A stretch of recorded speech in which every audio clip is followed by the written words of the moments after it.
together to make a better world, to make the world a better planet. Now, this week's presenter is Payam Nagdi.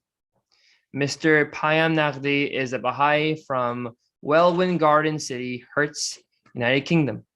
He is a software engineer and entrepreneur who has worked on a number of successful projects within the gaming, healthcare, and retail sectors. Payam graduated with an MS in computer science from the City University, London, and is currently working for the United Kingdom National Spiritual Assembly, the Baha'is of the United Kingdom, as an IT systems engineer. Payam is also a dedicated Baha'i who enjoys giving interviews, talks, and presentations on a variety of Baha'i topics and their implications within today's society. This includes deepening on Islamic topics, core principles in action, presentations to schools, and many different civic groups.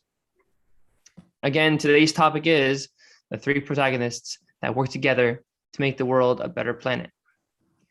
What are the principal actors needed to build vibrant and open communities that will advance humanity towards realizing its oneness?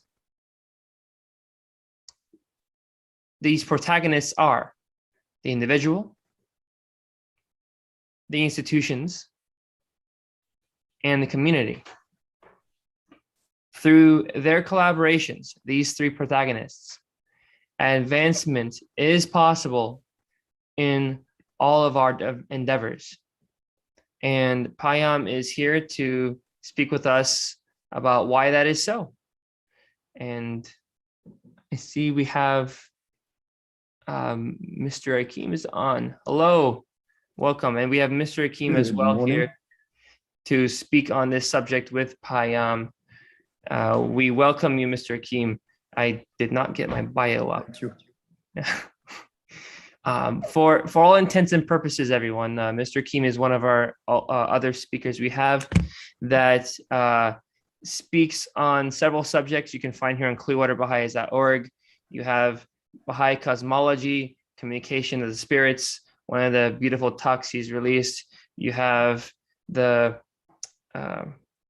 discovering spiritual reality. That's one of the talks we have. And we have several others, such as logical proof for the existence of God, using the materials from Dr. William Hatcher. You can find all of these here on clearwaterbaha'is.org or on the YouTube for Clearwater Baha'is. Welcome. Thank you. So Payam, how is the presentation? Do we have it to come up? Yeah, it should be ready technically. So whenever you're ready, yeah. I actually didn't hear that. What happened? I didn't hear that. So technically it's ready, so whenever you're ready. Yes, we are. We are ready. Please, let us begin. Well, welcome everyone. Probably morning for most of you and afternoon for us. So John said the topic today is about the three protagonists in today's world, which work together to kind of advance human civilization, and how can we utilize those three protagonists to make the world a better place in a sense. So let me just share my screen with a presentation. Right.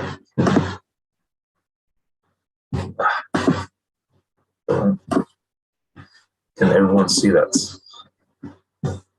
Yes, we can see it as if we were the people watching the presentation. Yes. Okay, good. Right. Okay, so the three protagonists make the world a better place. So the first question we need to ask is, what are the three protagonists in a more in-depth sense, right? So, the kind of the dictionary understanding protagonist is that it appears his microphone has background noise. I'm not sure if maybe the volume is too high or. Give me a second. Let me just change microphone, see if that helps.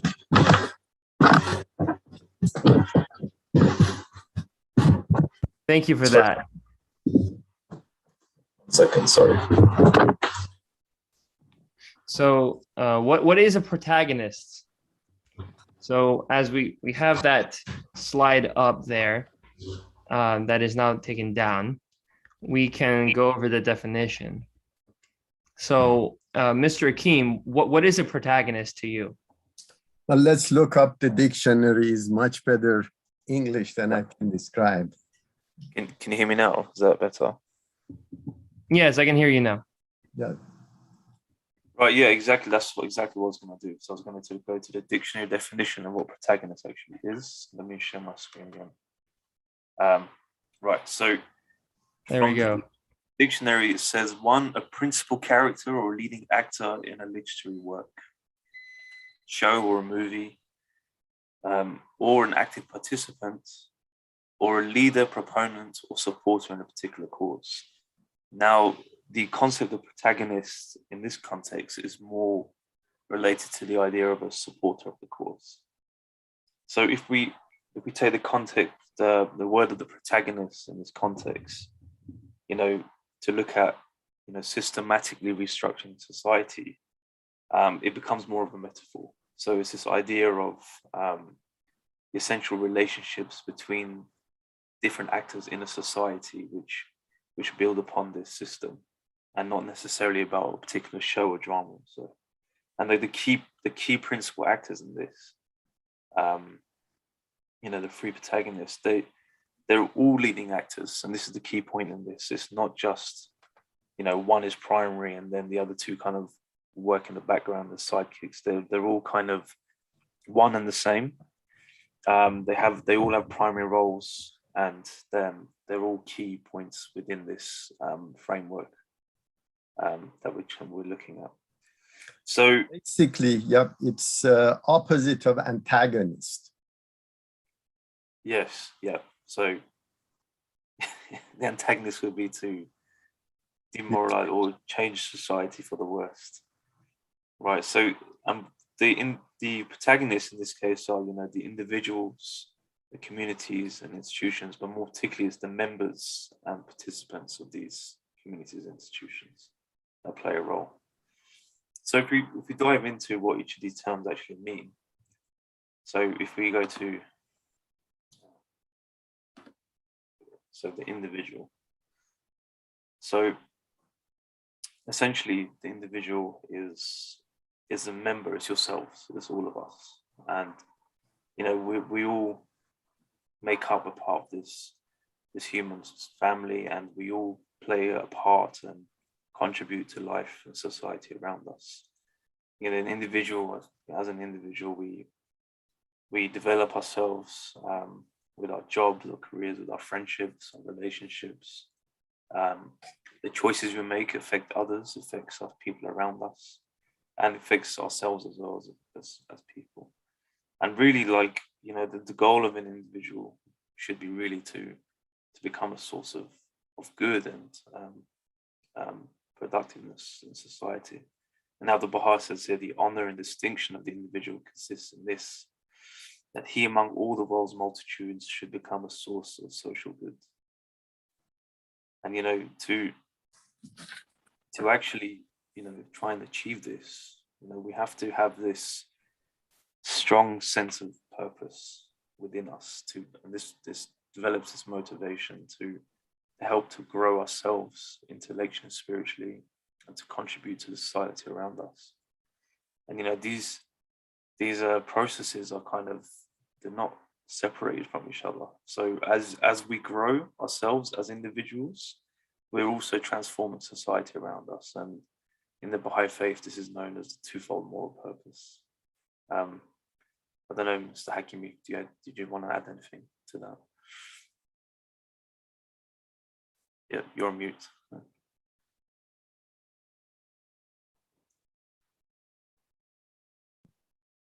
Sorry about that.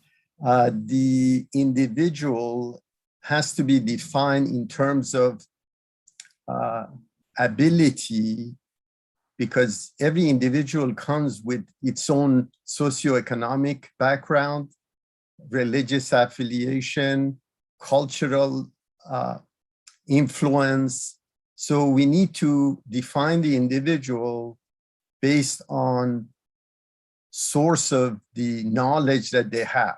So the key really education of the individual in terms of the new process of understanding what the obligation of an individual is comes from normally the latest manifestation. And this is really a pillar of the society, as far as obviously Abdul Baha mentions, one of the pillars of growth of the Baha'i religion is individual initiative, generally. Go ahead. Thank you. Yeah, this is a really good point. So let me just share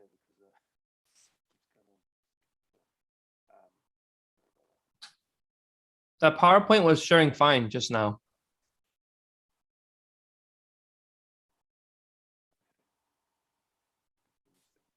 Payam, we lost your audio. My audio? We lost Payam's. Okay.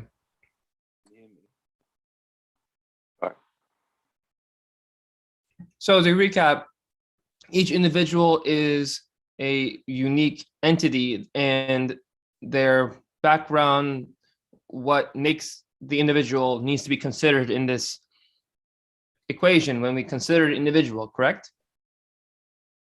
Exactly. So I believe Payam's voice is not available yet. Can you hear me? Yes, now we can. Go ahead. Which are you seeing this presentation at the moment? You had temporarily put it back to presentation mode. Now we're seeing it with the next slide buttons and such. Oh, so it's not on the right. The way you had it, like right before you cut the feed of the PowerPoint, was great. How about now? Now it's fine. It's perfect. Yeah. So someone sent me a message. It was the wrong way around, so I panicked a bit. Okay, great. So that's the individual, right? So the next protagonist we can look at is then connected directly to the individual is the community. So the community itself is, is a collective of these individuals, and we as human beings, like our programming, the way we work, the way we're structured, we're not designed to live alone, right? Now the Baha'i says here, some animals are isolated and lead a separate existence away from their kind.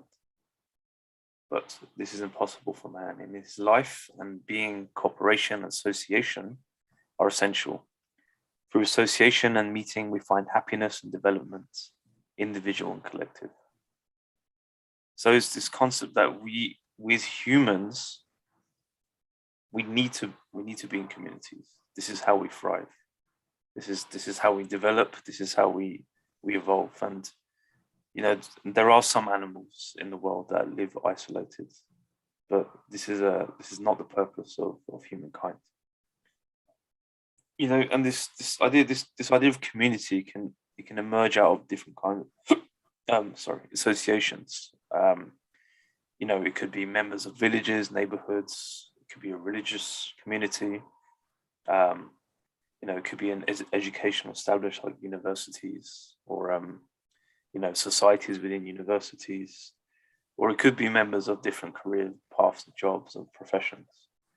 So there are many different kind of examples of communities in this world, and each of these develop a form of bonds and association, and forms a form of cooperation and happiness between the different individuals in that community.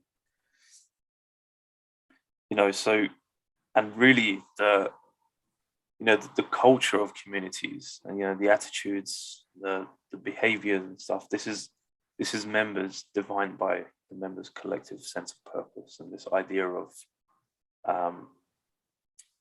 having a unified vision or unity of thoughts. And this is the main kind of core foundation of a community is this unity of thoughts of, you're all part of this one collective that is kind of, looking at the same cause and understanding the same cause. And if we want to look at community and, how a community can contribute to the betterment of society and kind of the powers which can be utilized to help along that line of action is actually to take that unity of thought and turn into unified action. So it's this idea that the thought process, the will and the volition are kind of centered into a form of action that actually plays a part in enforcing and realizing this idea of developing your society and making it a better place. Mr. Hakim, again, if you have anything to share about the community. Basically, as you mentioned, community is collective of individuals that have similar goals, and they're creating a prototype, if successful, to be replicated. So the key really of community's purpose is to reach its potential for the goal that they have. Exactly, yeah. That's that purpose of potential.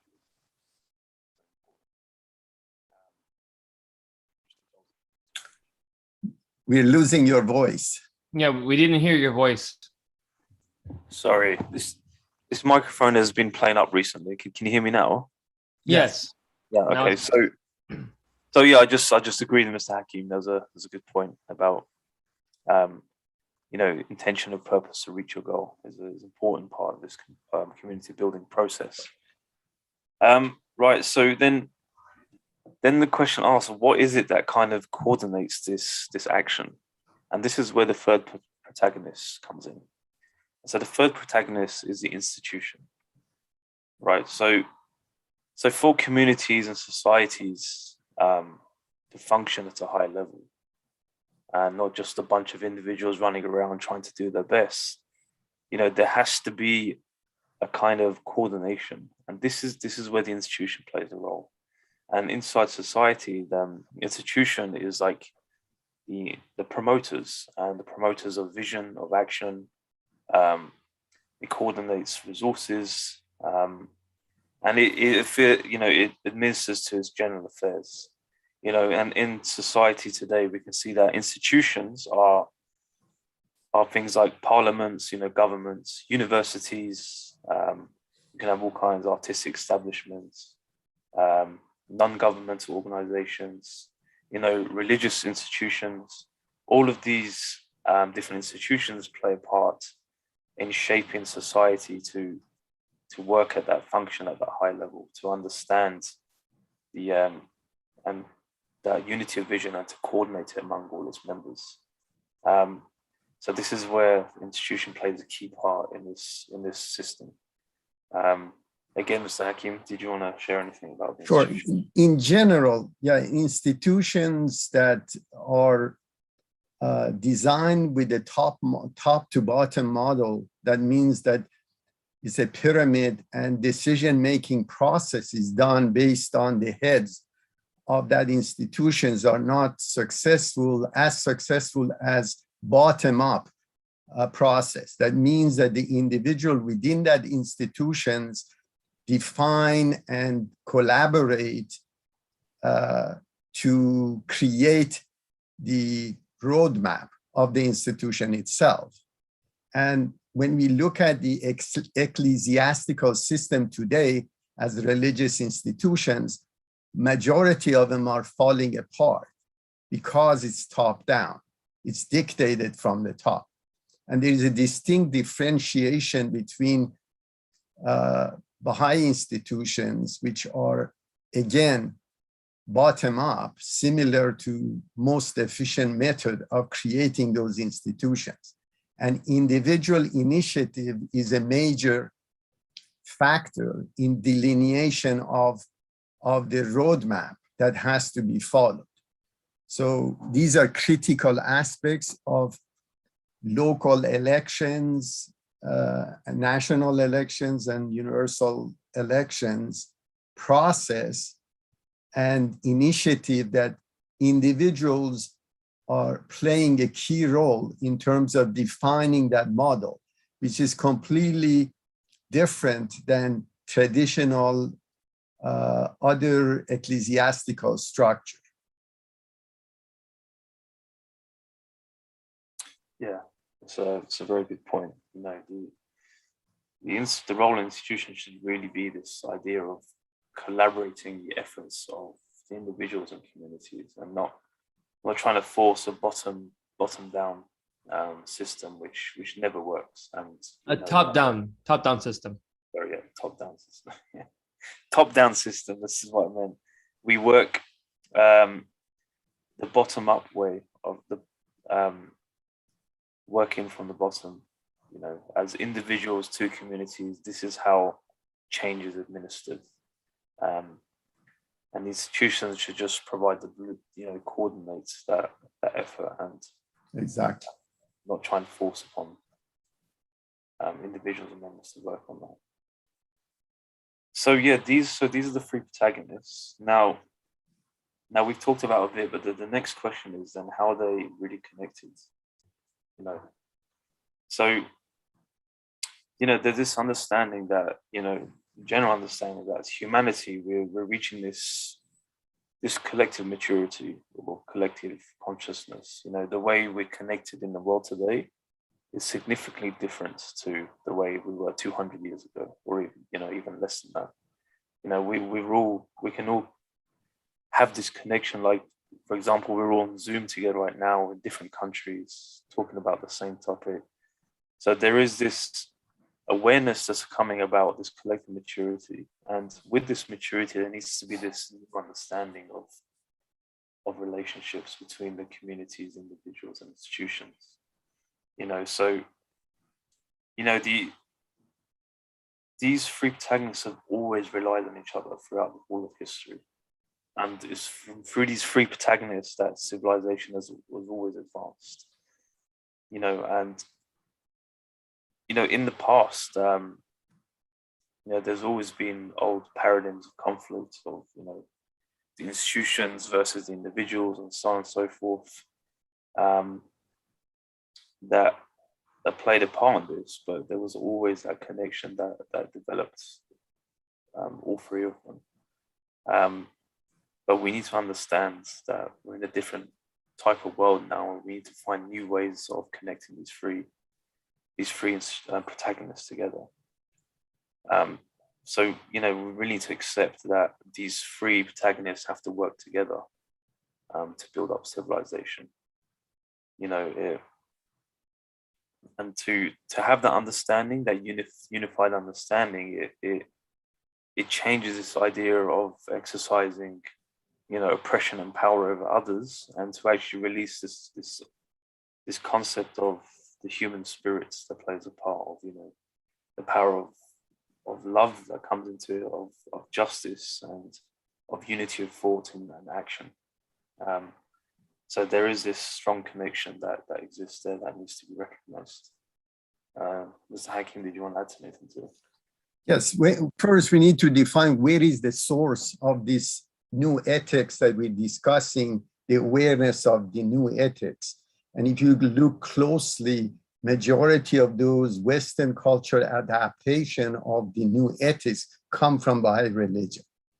Ironically, when you're looking at how this happened, it's very simple. For example, Newton developed calculus and all the idiosyncrasies of solar systems and planets. And nobody really cares what his religion was or where it came from. So they're using that knowledge, and it's spread throughout the world without any basically barriers, whether it's language, religion, similarly to Heisenberg, which did quantum mechanics, or Einstein for that matter. Similarly, revelation releases the same similar ethics scientifically, which dissipates throughout the world without no one knowing actually what the source of it is. And because in the Christian term, they call it Holy Spirit, but it's really those edicts and laws that come in from revelation that revolutionizes the methodology that we look at ethics across the planet. Yeah, that's a very good point there, is that if we look throughout history, it's always been, the focal point of development of humanity has always been through religious means. And every religion had its golden age. And in that golden age, it seemed that humanity had advanced massively in these three protagonists really played a part in that. And we can look at the example of the golden age of Islam, where in that period there was so much inventions, new ways of thinking, there was new science, new philosophy that came through. And this was because there was a unification of the three protagonists that played a part in that. And they all came together with the understanding of, the revelations that was revealed with the laws and the teachings that played a big part in that development. And, from the Baha'i perspective, this is the same concept that the spiritual forces and the laws that were released in today's society is one of the key foundations of this advancement and this connection between the three protagonists. Yeah, so that's a really good point, Mr. Hakim. Right, so with that being said, let's look at today's understanding of the protagonists and what's actually happening. So, go to the next slide. So, look at the protagonists in today's society. How is it portrayed in today's society, and what are some of the implications of this? Right. So, if we look at the individuals, in today's society, there's this big emphasis of self, right? So, believing in yourself, self-interest. I have to advance myself, if it means even putting someone else's life in jeopardy or whatever. So it's this idea of that competition is taught to us from an early age, and this has always been a thing that's been around for a long time. And this concept of competition, develops this idea of self-interest and individual pursuits. And really, this is an inadequate way to develop as an individual. It doesn't promote the true beneficial self. Or it doesn't it doesn't portray this true self-interest, which is spiritual in nature, for building society and for building yourself around you. The whole concept of transforming society means you should be selfless. And so if we're having this idea of developing your own individual pursuits, it kind of contradicts the idea. Mr. Hakim, I'm sure you got some points on this concept. Sure. You have to realize the materialism that we're engulfed, humanity is engulfed today, is a religion too, which basically its goal is to increase production and consumption, regardless of how that is attained. Although it may be legal, it may not be ethical. And this is really what the differentiation is, whether an individual follows an ethical life or basically financially directed from production and consumption perspective. And of course, individuals are bombarded by advertising from very early age to become a consumer. And this is really the cycle which the ethics would take a back seat, and people that are more distinct and distinguished would earn more. where has nothing to do with their abilities or level of the ethics that they follow. So this is really a contrast between a healthy individual and someone that the society produces to increase the material civilization. So the target here is the material civilization, and the spiritual civilization has taken a back seat. Yeah, that's a really good point. I think it was the House of Justice that said that consumerism is the opening of the human soul. This idea that consumerism itself is the biggest force in society that is covering up this this spiritual development of the individual. It's the material has completely overtaken and become kind of the individual pursuit of a lot of people around the world. It's a really good point. So then this goes directly into institutions. So throughout history, like there's been this dilemma of these individual desires and passion pursuits that have clashed with institutions. So some political ideologies and certain philosophies that have come about throughout history have clashed with individual thoughts, desires, which have led to this tension between institutions. And we can see it today. This is everywhere. Like, in America, the whole policing system and discrimination that's taking place. And this is an institution that is taking a lot of heat from individual members and communities. And, so then, these questions seem to come up. Does the individual exist to serve the aims of the state and institutions, or the state there to ensure the maximum freedom of the individual, or to serve them their rights? And there's always been an imbalance in that sense, and this still exists today. And there's many barriers to overcome. Again, I'm sure Mr. Hakim has some extra points he wants to add. Sure, thank you. Actually, the economic systems have followed past century through three major philosophies, economic systems. One is obviously capitalism, the other one is socialism, and the third one is communism.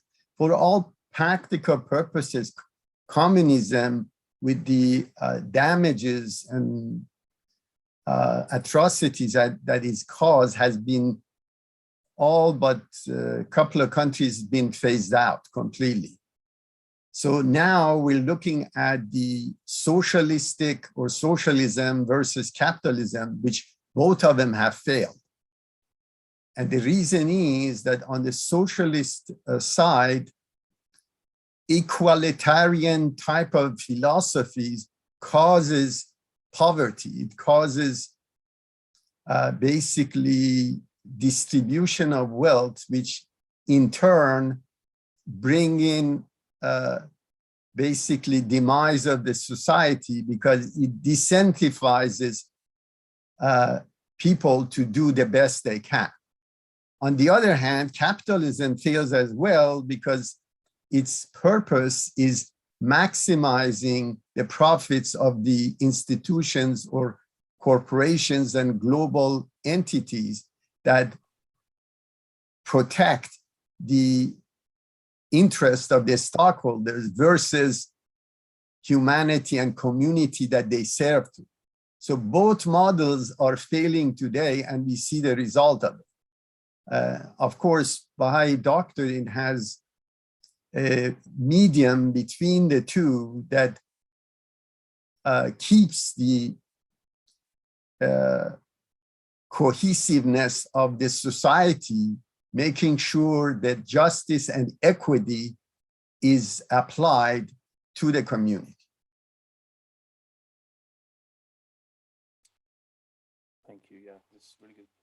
some of the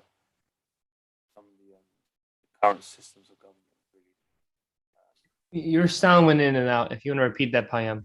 Can you hear me? Yes. Okay. So I was saying that was a really good point. Some of today's systems of government have really increased and pushed this agenda of the tensions between the individuals and institutions. And as Mr. Hakim explained, there is a need to have an emancipation from that system and really find a place where true justice can be served in communities. So the last one is obviously communities. So if we go on to the next slide. Communities, as we talk about, kind of like it's an organism of these individuals together. And, when an institution is trying to coordinate that, the organism needs to be, is a direct effect of that, right? So, and there needs to be a kind of balance in there to look after that organism. It's like a body that works together. And with the emergence of today's maturity, I talked about this earlier, of how the world is becoming more interconnected. This idea of a global community is starting to become quite apparent in many mindsets. And this global organism that, sorry about that. Let's go back one slide. So this global organism that needs to work together is seen as something that could be a great opportunity to combat all of today's issues around the world, such as the economics. We saw the pandemic that came in and how disorganized the global community is working towards that. And because of this, there's a lot of skepticism. There's how can we ever unite when there's so many differences between us? So what can we take from this idea of community in the future, and how would that look like, in the next millennium or so? And one of the biggest things is we've seen during the pandemic is this idea of technology. So we're on Zoom right now doing this together. Previously, this wasn't really a common thing to do. And there's this also concept of is this mass use of technology forming these online communities around the world. But then, so how is this then, changing how traditional communities are working that are currently in place and that have been around for hundreds of years? How are these two balancing each other out? Are we trying to reconcile that in some form or fashion? So these are the questions that have started to appear about, the community as a protagonist in today's society, alongside all the other issues that falls in under the individual and the institution. This is something that seems to be emerging as a pattern for. Mr. Hakim, is this something you want to share any thoughts about too? Yes, we need to define world community and find out whether this existence of or bringing about a world community which we're in the beginning stages of integration, can go back, and it's not possible. So we are moving toward globalism, and there is no alternate solution. And the reason is that there is no country can be self-sufficient. And we see examples like North Korea, Iran, and Venezuela, for example, that they try to close their doors, and their economy, their relationship with other countries collapsed from practical purposes. And their individuals within those countries are suffering because of they're going against the trend. So this nationalism, which obviously is taken away in Baha'i religion, is a barrier to this process of global community. So if you're looking at discrimination against gender, is a barrier that the Holy Spirit or writings of the latest manifestation facilitates this integration because of basically production and assemblage of goods and services can occur anywhere in the world, and supply chain is so integrated across different continents that no country can actually produce goods and services at the least effort or least cost unless they subscribe to this world community. So knowingly or unknowingly, we're forced to go toward that direction. And as God's plan of sending manifestation to direct humanity, how to achieve it. So the instruction set or blueprint, or in Christian term, Holy Spirit, has been revealed. And now we're falling into that roadmap of global community. Yes, thank you. That's a really good point there. I mean, a great example of that right now is the UK and the problems we're having with Brexit. You know, I don't know if you know, but we've run out of petrol, gas everywhere because we don't have enough lorry drivers that used to come in from Europe. We're running out of food because of the same logistical problems. And this is only because the UK wanted to leave Europe and be had a very nationalistic viewpoint. And so that's a prime example of what Mr. Hakim's talking about. You know, in my town, especially, there's 1 hour queues at the gas stations, the petrol stations. It's very difficult. Most of them are closed. This country's falling apart, and this is only one reason, is that they want to be nationalistic. And you know, this is the problem today. So globalism really is a thing that's happening, and people need to embrace it and understand that this nationalistic mindset, it doesn't really work anymore, and that we are becoming dependent on each other. So yeah, thank you for that, Mr. Hakim. Sure. By the way, the Polish truck drivers are on strike. That's why they don't get petrol. Of course they are, yeah. Yeah, it's been a nightmare. It's been crazy. Right. So no, I just want to give you an example. Baha'u'llah mentions actually that the goods and services has to be produced in the country that is least costly to produce. So these are, again, revelations over 100 years old, a century old, that gives prescription to how to bring humanity through the same community and through this particular blueprint and process.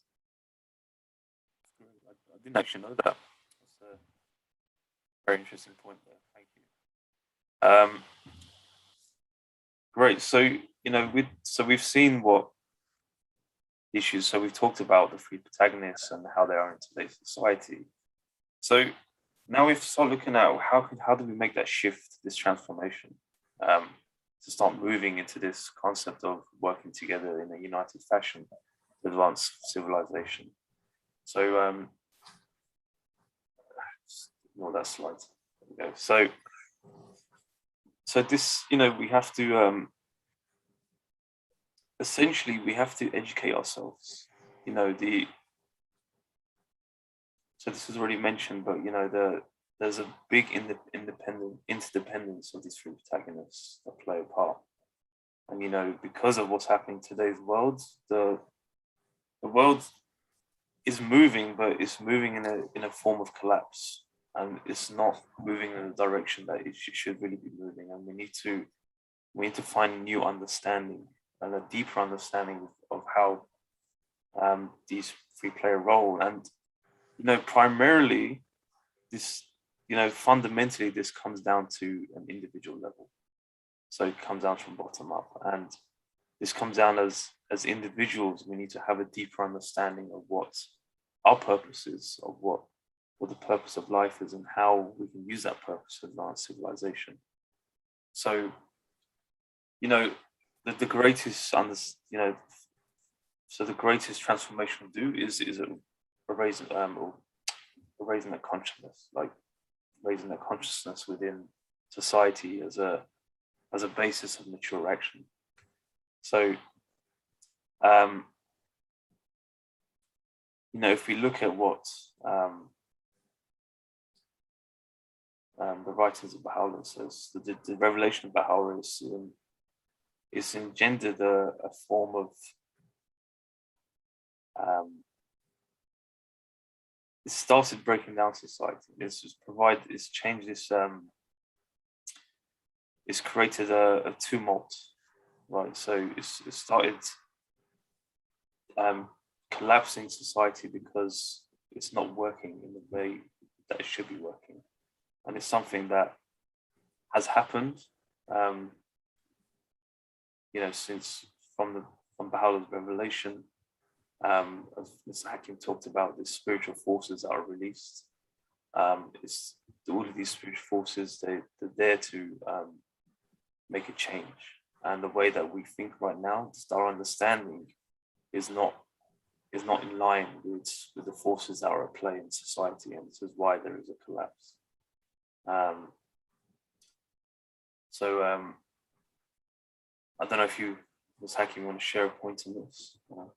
Sure. First, we need to define basically how do we break the chains of superstition, religious extremism, the lack of cultural advancement in society. So the first major breakthrough is to break the chains of these limitation for the individual. And as you know, the Baha'i religion, first NGO in United Nations, helped pass those individual rights that targeted to allow individual to participate in process of creation of golden age of civilization.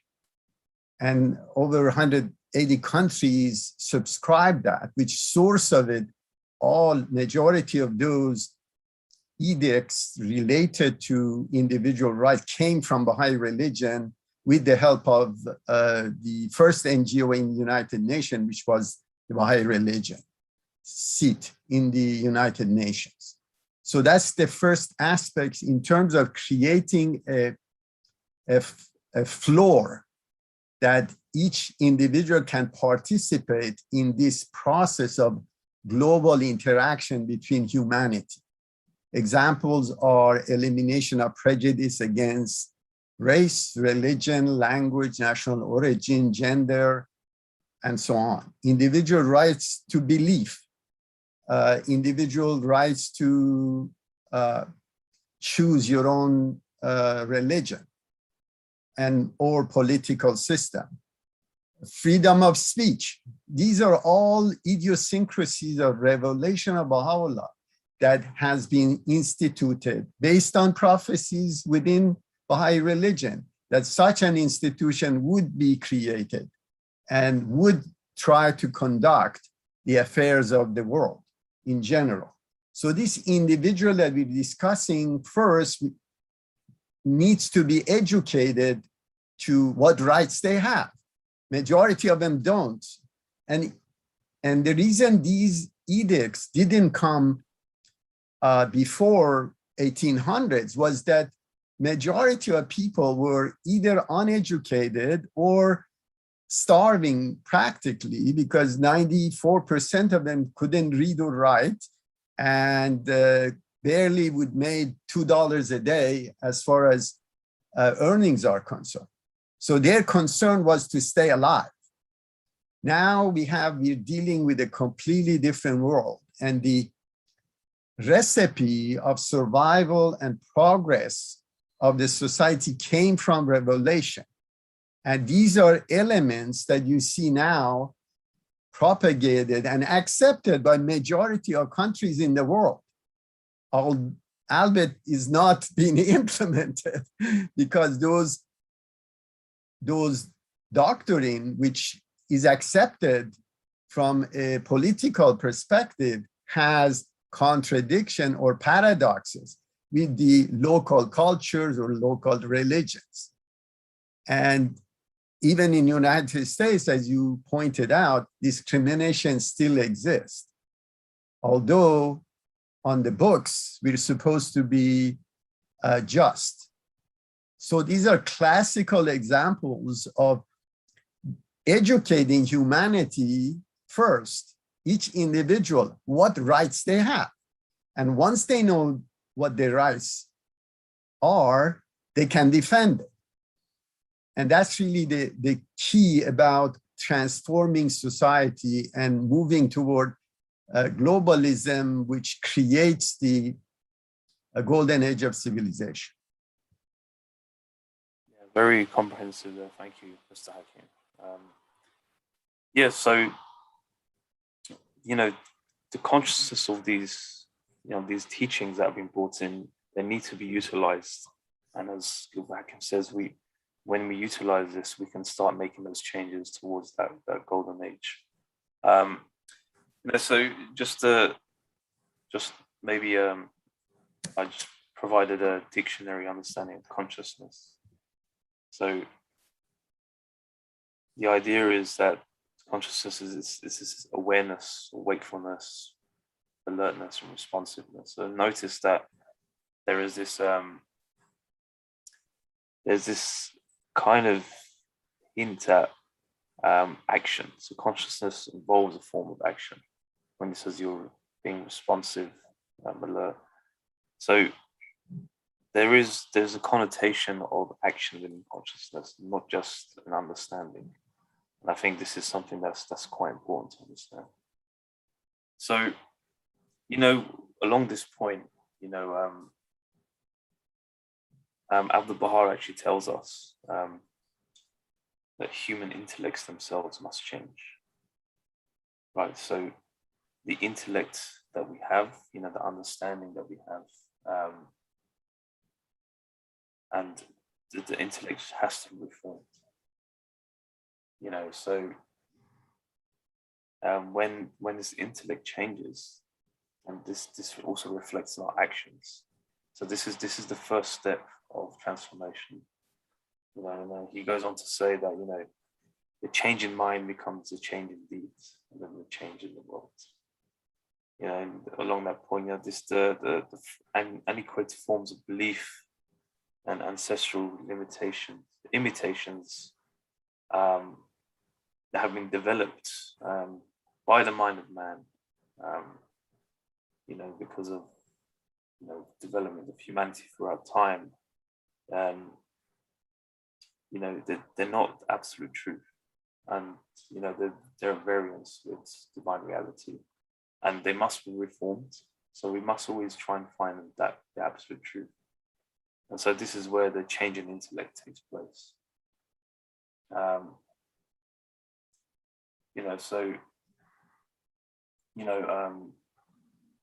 In this sense, is the revelation of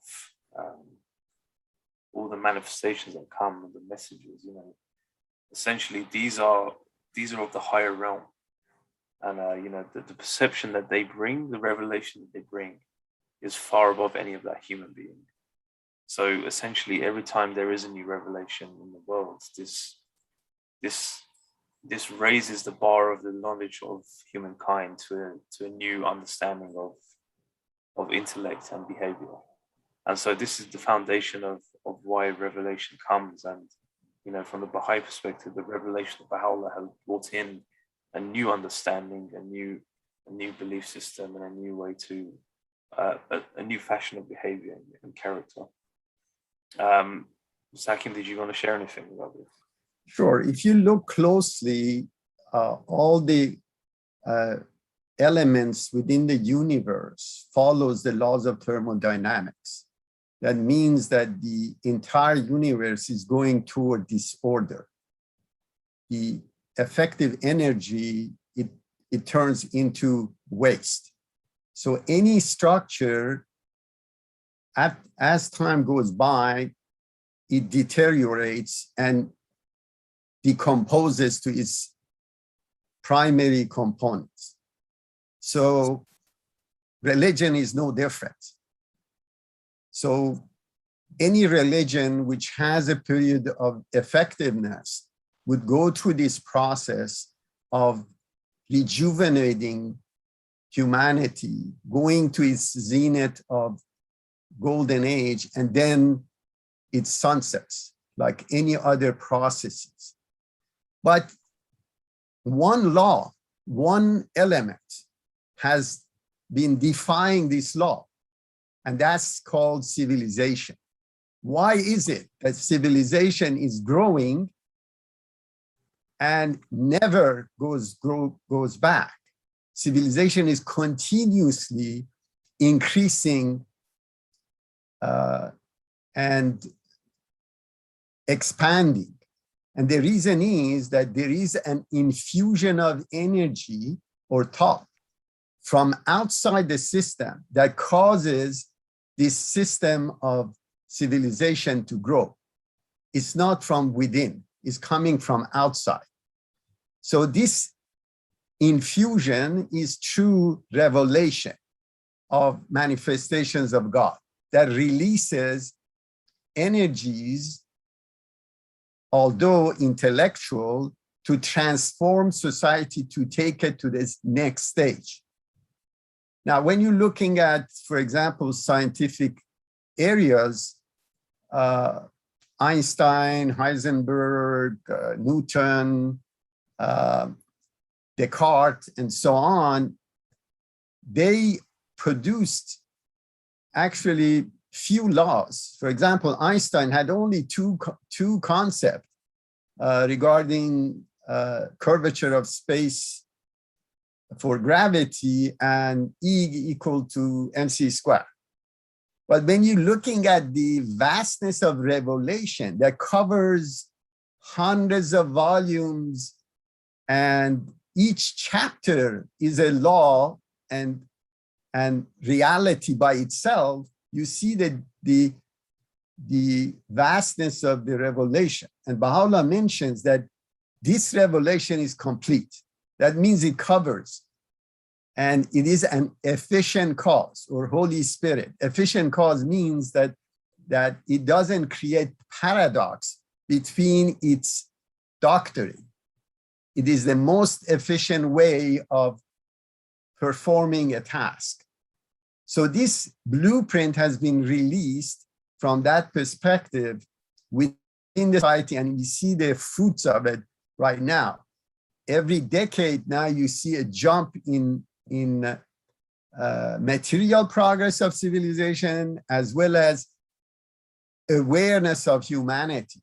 Unfortunately, the culture of society today in many different countries, even the advanced societies, clashes with this Baha'i doctrine, which is moderation in every aspect, which both socialism and capitalism are missing. And that this is the source of the problem today. Although they actually direct all the strifes that exist today in the whole world, they related to religion. So they're trying to take religion out of every aspect of human endeavor, including education, advertising, science, basically many different aspects. Arts, for example, they're trying to actually diminish that revelation or ethics that was brought in by basically religion or latest manifestation in general. And ironically, they see that the remnant of the prior religions are the cause of the problem. And this is really the contrast we see where you were referring to implosion of the ethics and spirituality in the world in general. So this is a contrast between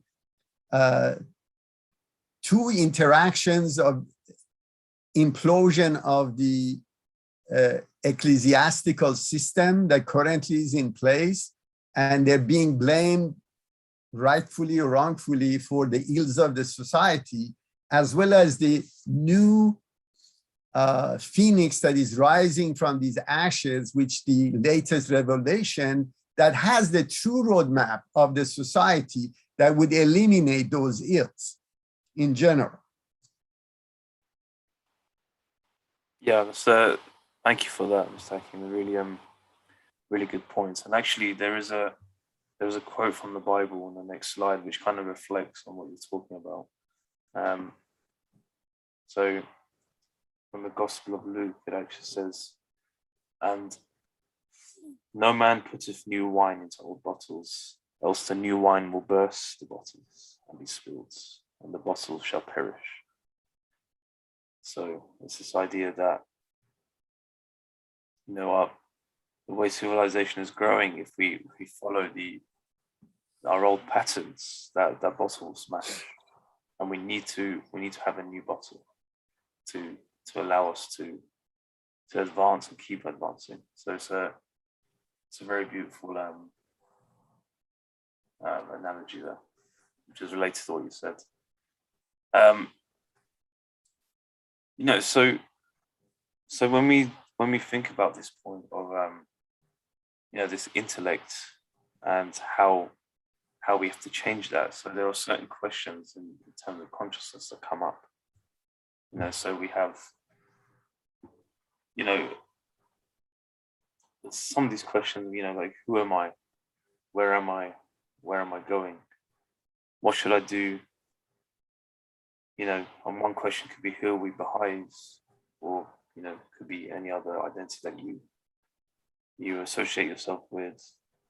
And what another one could be, what's our mission? How do we achieve it? What the present challenges that take place?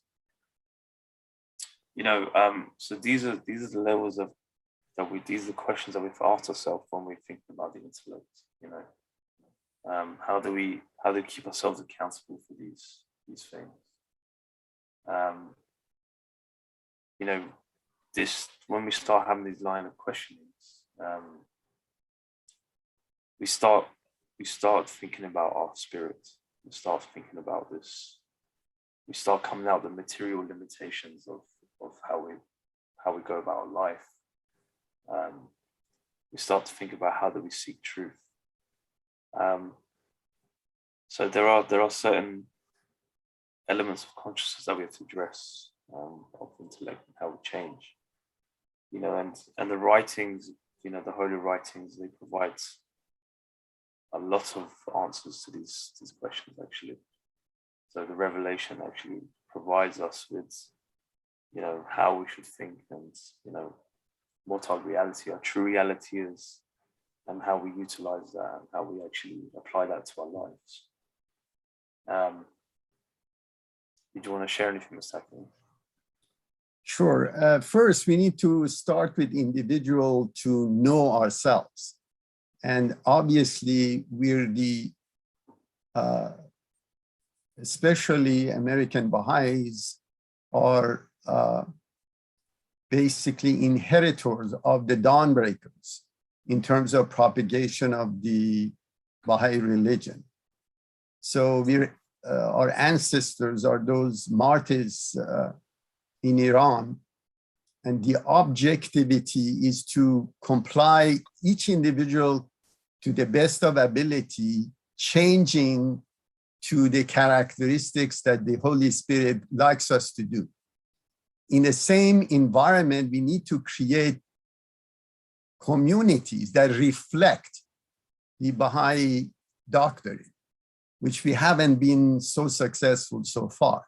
Shoghi Effendi mentions that in the future, humanity would move away from religion because of, and we see it today, it's happening.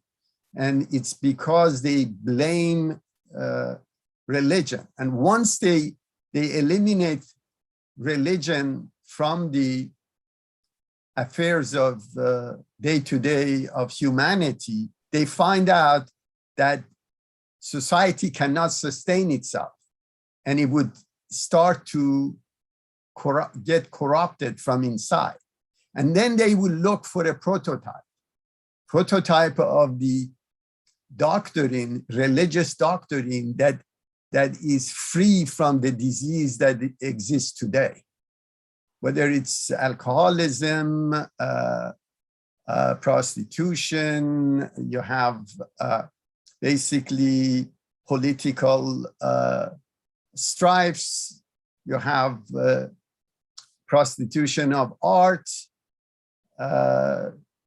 education. For example, the past half a century, liberation theology has seeped into American system, both from educational point of view, and now it's I believe it's seeping into the high schools even.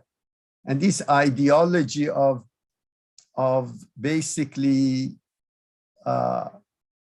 equalitarianism and distribution of resources. So these ideologies, which are completely has been debunked and refuted, is slowly seeping into the system itself. And these are really basis of the Antichrist that they're talking about is actually liberation theology, which is trying to exclude God from every aspect of human endeavor. Now we have the contrast of Baha'i religion. So we need to create those prototypes after this collapse of the belief in religion.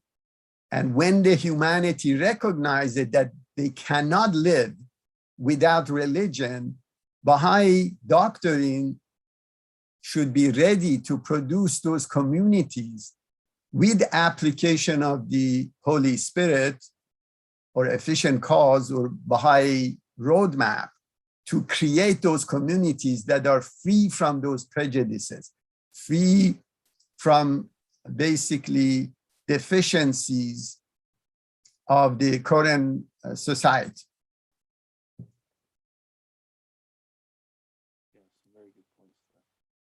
So, yeah, so this leads us into this idea of a new mind. Your microphone stopped again. Yeah, Sorry, you're yeah. like Mr. Quiet today, Payam.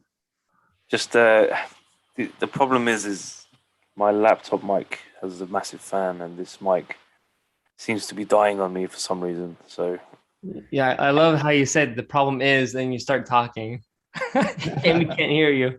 I'll so can you hear me? Can you hear me now? Yes. Yes, Okay. yes, we can. So I think we all know the problem now. Yeah. The problem is this: the microphone. Yeah, it keeps cutting out. So. Right. So yeah, Mr. Hakim's points were very good. So this leads this idea of developing a new mind. And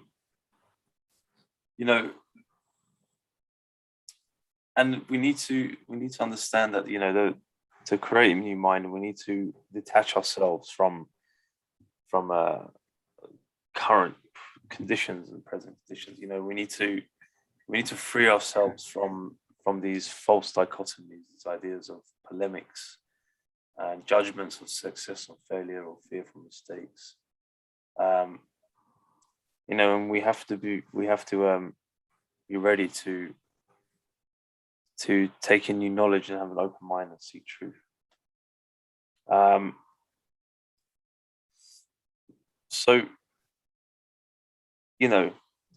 it's interesting because when we look at each revelation, whenever a new revelation comes, it seems to be a criticism of what's currently happening, right? So from a spiritual perspective of, this is wrong, we need to change it, this is right, and so on and so forth.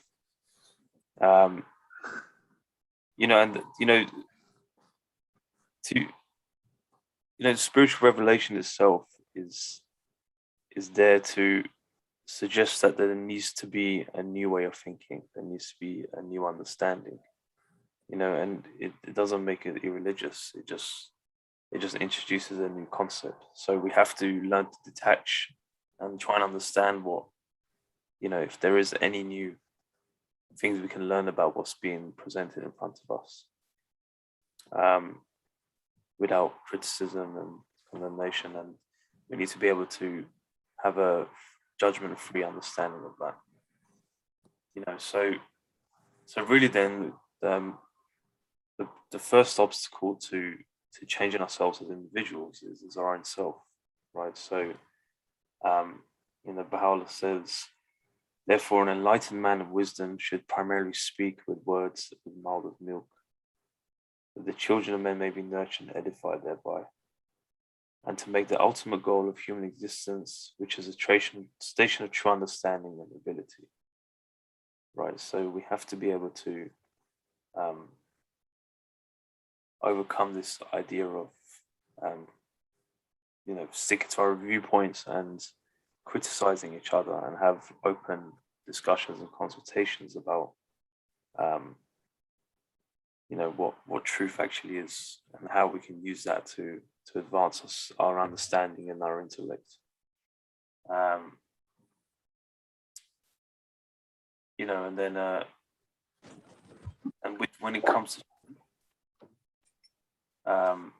we must then, there's a nice quote by Shawwi Fendi, which says, the individual alone must assess his character, consult his conscience, gratefully consider all its aspects, manfully struggle against the natural inertia that weighs him down in his effort to arise, shed heroically and irrevocably the trivial and superfluous attachments which hold him back, empty himself of every thought that may tend to obstruct his path.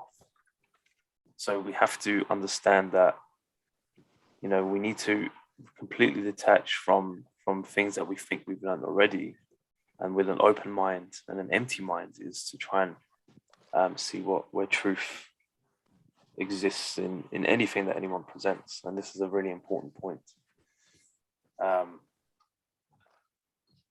We have to really consider that when we are seeking truth.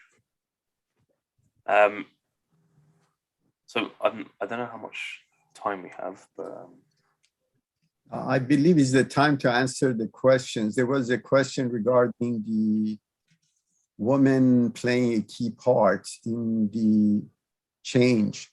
Obviously, women are the first educators of the children. And it's fairly obvious that we're trying to educate people. So the first teacher is the woman. And Abdul Baha mentions that peace of the world will not happen unless women get their station in the political, education, and social status. So the sooner we can get them to that point, the sooner we can reach global peace.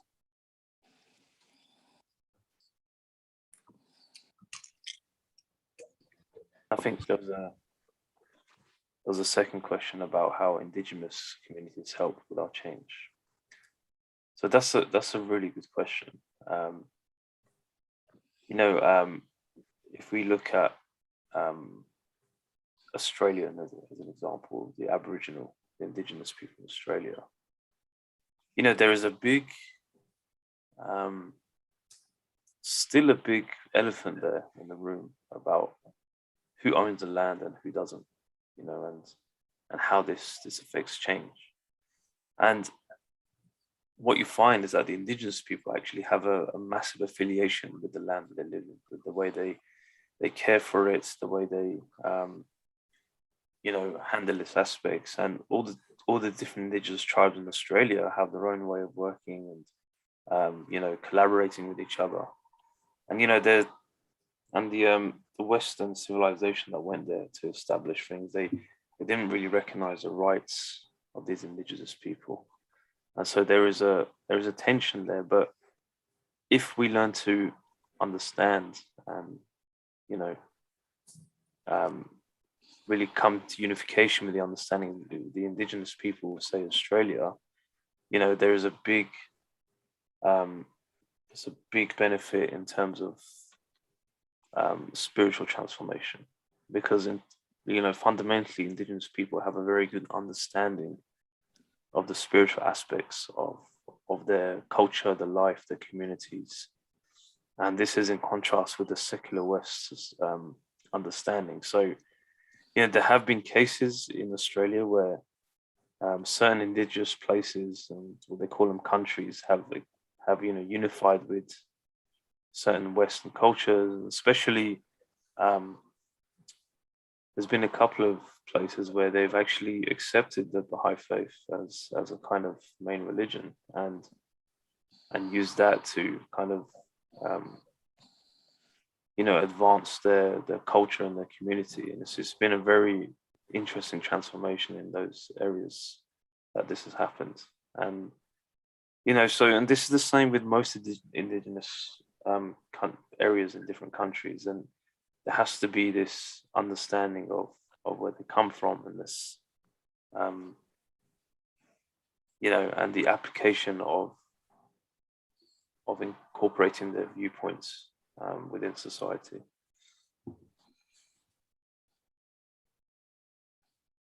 So I think Regina has a question as well. She's had her hand up for a while. Yes, thank you for this tool that can solve problems. I live in Huntsville, Alabama, and I have a friend in a nearby community who over 30 years has been an active Baha'i, reaching out to other organizations. And this organization of color has been very divided. They're fighting among themselves. And a leader in that community asked the Baha'i to come and observe to try to help them. Thank you for providing the solution, because this can be adapted to what is going on there. And as an aside, I remember in '89, as we were moving away from the assembly saying what individuals can do and giving individuals more freedom, a group of us came together and we were very unified. We had no money. We wanted to have a youth conference. And I felt this, because of the energy from the unity, we got the money, we had the creativity and the resources to pull it together. We had a Southeast Regional Baha'i Conference. We had a letter from Ruhia Kanoum. Then we had a Hand of the Cause, John Robarts from Canada. Every line of the Baha'i administrative order was there. 140 people came. It was very successful. And a Baha'i friend said, Regina, when Baha'is come together, there's a concourse on high, a concourse of angels that surrounds and protects us and make it happen. I know this is true, what you have presented. So thank you. Great. I just want to mention as well, as far as the indigenous communities, they have the purest hearts because they've been discriminated against for centuries. And their easiest way, and they understand the process of transformation. And they're waiting for us to be able to bring them the good news in general. And unfortunately, we haven't been successful. When you're looking at indigenous people, especially in Americas, we brought them diseases, slavery. So white man has not done a good basically track in terms of spiritual transformation. Even almost 2/3 of American Indians in South America and North America got wiped out because of the introduction of diseases. So the key really is, and they're the most ripe and ready to accept the new revelation. And it's really up to us to make sure that we help them, because they can reflect and take to heart where it's much more difficult to take a materialist to change them to reflect the values that is in Baha'i religion in general. So it's really obligation of us to make sure that we do the best we can to create champions within these indigenous communities that can actually shine, because they have better comprehension of the doctrine of the Baha'i religion. And Abdullah mentions that through tests and difficulties is the spirit would shine and learns. So these are really key neglected communities which we need to address. Yeah, that's a very good point. There is a big effort actually in Australia for uniting Indigenous people. Sorry, we're having a hard time hearing you, Payam. Yeah, get that going again. Say it again. Sorry, can you hear me now? Yeah. Okay. Just saying, there is a big effort in Australia to unite the Indigenous tribes.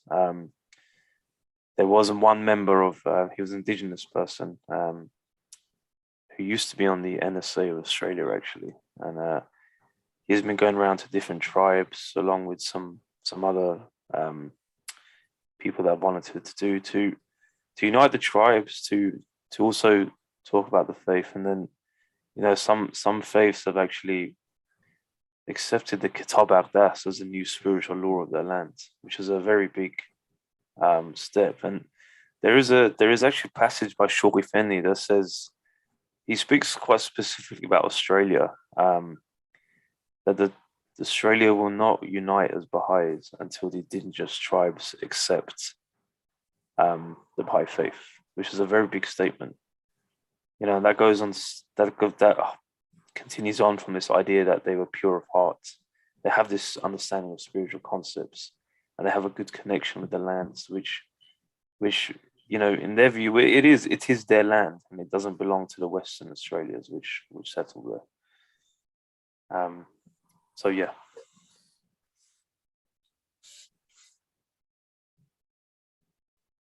So yeah, any more questions or thoughts?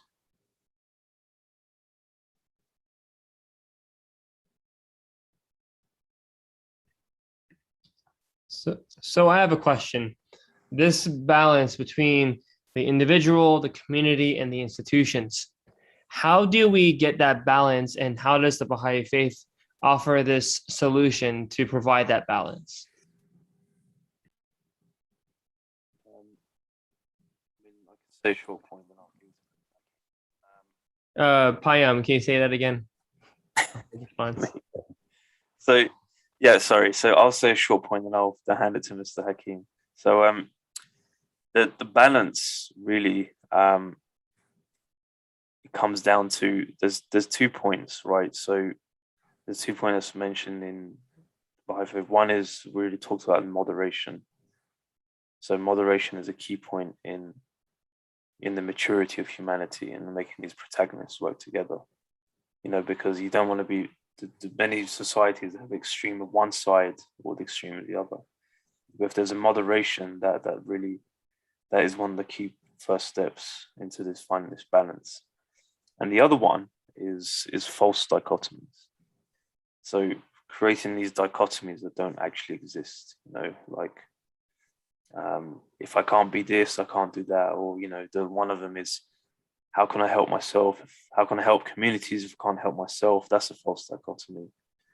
So with the maturity of humanity, there has to be these two key points to play a big factor in actually creating that balance. And again, this comes primarily down to education, education and understanding, what Revelation is teaching us and how we can apply that in our lives. So that's from my perspective. Zakim's probably got more to say. Well, of course, there is a misconception related to if we devote individually time or practice the religion within the context of the Baha'i religion, we would give up something from a material perspective. This is a completely false assumption. Ironically, reverse is true. That means that if you individually follow those doctrine itself and reform yourself and align yourself with the Holy Spirit, the attraction that creates from other people to collaborate with you would yield financial and material progress as well. So Baha'u'llah mentions actually in the future, the